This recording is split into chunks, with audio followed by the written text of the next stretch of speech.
Folk Football back with another edition of the Spfl Transfer Roundup show, and things have petered out recently, haven't they? There's not an awful lot going on, but we're going to talk about it regardless and see what is happening in the world of Scottish football. Aye, we're here to talk about nothing because there's quite frankly nothing going on, but I did promise daily transfer roundup feds Monday through to Friday. So we're just going to have to make the most of it, but I'm not going to sit here and pretend there's a big bunch of moves going on here that are going to excite everyone, because there's pretty much nothing going on. But let's talk about the move that has happened, the move that is official, and that is ex-Aberdeen striker, ex-St Mirren striker, Cortez Mane. He has left Scotland, he has left the UK, in fact he has left Europe. He has went to the Indian Super League to join Indian Giants Bengal FC. It's a weird one. It is a weird one. He signed with the South Indian outfit on a 1-year deal with an option to extend. There was multiple clubs interested in Cortez Mane, but he has decided to go to India for whatever reason. I'm not entirely sure. The Indian League is currently ongoing at the moment. They are 4th in their table after 20 fixtures. They've won their last 5 games in a row. It's a strange... Yeah, I mean, we've seen a lot of people recently go to the Saudi League. I wasn't really expecting Cortez Mane to go to the Indian League.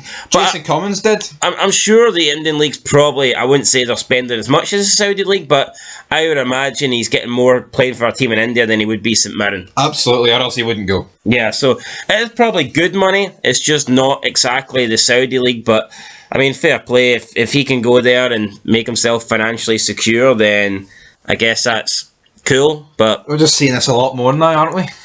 We are, but what I would say that this is probably the end of Cortez Mane's career as a proper football. A proper, yeah. I mean, yeah. No, I think that's his career done. It peaked when he ripped Celtic to shreds a few months ago.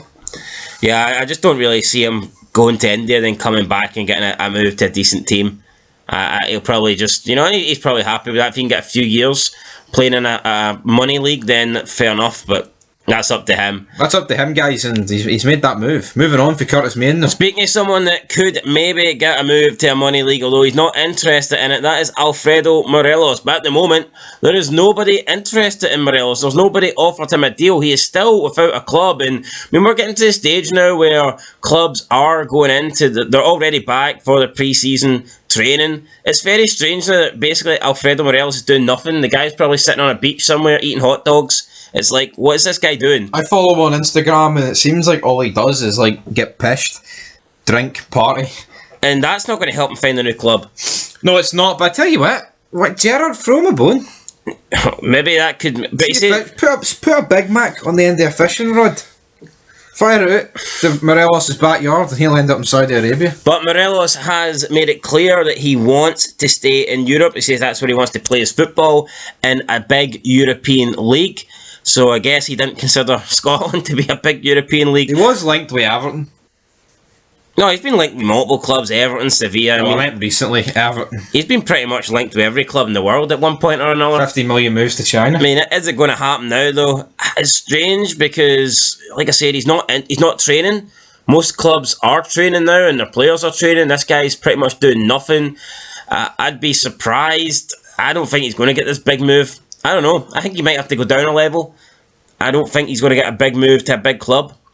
I think that time has passed. If he was, I think he'd have been more likely to get it while still being at Rangers. Yeah, but I don't... In fact, he's left Rangers and hasn't done anything in a couple of months. I don't see why Morelos can't get a move to a mid-table Ligue 1 team or a mid-table Spanish team. I don't see why that's the question. All these teams can't be linked to him for him just to end up in the 3rd tier of England or something. True, but I just think it probably would have happened by now. And it hasn't happened, so for whatever reason. True, but I mean, he's not the only player who's a free agent not to get signed straight away. True. Danny Drinkwater, for example, he's still without a club. But why? 12 months. I mean, what I would say, well, that's not good for Morelos, is it? I mean, Morelos could go 12 months by your logic. He's better than Morelos. You're doing it. I personally think that the longer you go without getting signed, the harder it's going to be to get signed. I agree. Well, maybe he's had options for clubs he just doesn't think they're good enough for him. Well, I'm sure those good options he's going to get less of them. The longer he's without a team, the more unmatched fit he gets. He'll eventually get a team. This guy's too good not to get a team. It could be a shite team for all we know. And finally, guys, let's talk about Celtic. So, obviously, they lost 6-4 in their Japanese tour, which is pretty pish, if you ask me. Yep, Starfelt, Joe Hart, the Chuckle Brothers, at it again. Joe Hart's an absolute muppet, man. See, when the guy, I said since day one, he's garbage, but for some reason, he managed to avoid pretty much any criticism until, like, the latter stages of last season. And that is when, it wasn't really until Celtic started losing games, that's when he started getting blamed. But more often than not, a lot of the games didn't have anything to do. The guy is not a good goalkeeper. Luckily for him, he's been playing for Celtic under Ange, and majority of the games they've fucking dominated. They've not really faced that many opportunities because the defence has been good, but they've dominated that many games and had that much possession that the other teams haven't even had the ball to create chances. When we've seen Joe Hart having to make saves, he's not very good at it. No, he's not very good. He's definitely the weak link at Celtic, and I can guarantee you they will not do anything in Europe with Joe Hart, because in Europe they're going to be facing more chances. They're not going to have the ball as much as they do domestically, and that is when they're going to need a good goalkeeper, and Joe Hart's just not it. I think you can already see for Celtic in this window that they're just not going out and making these... They need a goalie. Surely if they wanted a goalie, man, they'd be linked. They've been linked with that guy from Greece, I believe. It looks like he's doing a 7.7 million move to Fenerbahce. And I just don't see Celtic splashing 8 million on a goalie. Well, they should, but they won't. It's been underwhelming for Celtic, let's be honest. Like, Celtic fans can bury the sign of Jack Butland, but let's be real, I think Rangers signing Butland's a good deal. He's only 30. Butland's better than Joe Hart every fucking day of the week. Yeah, but... Now, if you want to argue maybe Hart in his prime or whatever, but Hart's not in his prime, and Hart's not been good for... Hart's not been good for about a decade now. That's not even a piss take. No, you're right. The guy's been poor for a long time. So yeah, that's pretty much it with Joe Hart. Brendan Rodgers has come out and said that Rio Hatate will be going nowhere. He has played down any exit rumours, so I guess that is good news for Celtic. But we heard about this 30 million prize kitty fund that Brendan Rodgers would have, this war chest.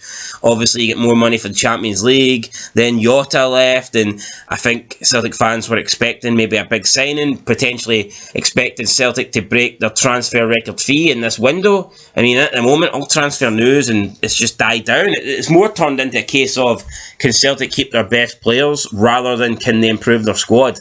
Celtic are under the illusion that they don't really need to strengthen to keep Rangers behind them, and it's exactly what Rangers thought 2 years ago, and that didn't end well. Well, I can see why Rangers thought that 2 years ago, because that Celtic team was a shambles. No, it was, but complacency kills teams, and you could really see Celtic take a step backwards if they don't strengthen, especially when they've lost Jota, and probably, Moy's retired. I'm not saying Moy was, the biggest deal at Celtic, but Rodgers came in. It'll be interesting to see what his style's going to have an effect on these current players. Because you look at Carter Vickers, he's not in that team today. I mean, conceding 6, I know it's a friendly, but it's not a good look. No, definitely not. Against Yokohama, however. Just shows you defences all over the place, and I mean, if they can concede 6 against Yokohama, what are they going to do in the Champions League? Yeah, I mean, I'm sitting here, I wasn't happy about Rangers losing 2-1 to Newcastle, but at the end of the day, Newcastle are a team that are realistically going to be winning the Premier League within like 5 years.